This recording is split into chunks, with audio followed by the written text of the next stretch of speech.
L'ex-présidente de l'Assemblée nationale de Madagascar, Christine Razanamaswa, a vu sa candidature aux élections législatives rétablie. Dans un tableau récapitulatif de traitement des recours relatifs au scrutin, la Commission électorale nationale indépendante a validé le dossier de l'ancienne ministre de la Justice de transition le 11 avril 2024.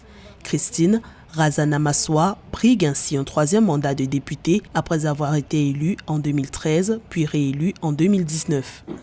Et je voudrais tenir à la connaissance de tous mes compatriotes, vous, malgaches, qu'on ne recule pas quand on a une arme incontournable, quand on lutte pour une société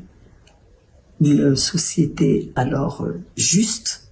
On aspire à la justice et qui aspire à un véritable état de droit. Ce sera la première fois que Christine Razanamaswa va se présenter aux élections en candidate indépendante. Déchue de son poste à la tête de la Chambre basse du Parlement et de son rang de députée du groupe parlementaire IRD, la majorité présidentielle à l'Assemblée nationale, elle s'allie à Andriantiana Rassamimanana, issu du parti Tiako Imadagassikara, dans l'opposition.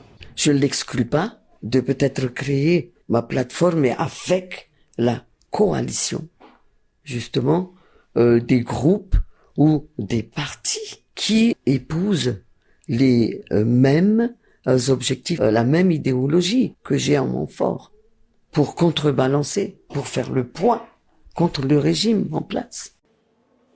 Les élections législatives sont prévues le 29 mai 2024 à Madagascar. Le gouvernement a fait passer le nombre d'élus de 151 à 163 pour la prochaine législature pour un mandat de 5 ans. À ce vote, 11,4 millions d'électeurs vont désigner 2 députés pour chacun des districts du pays.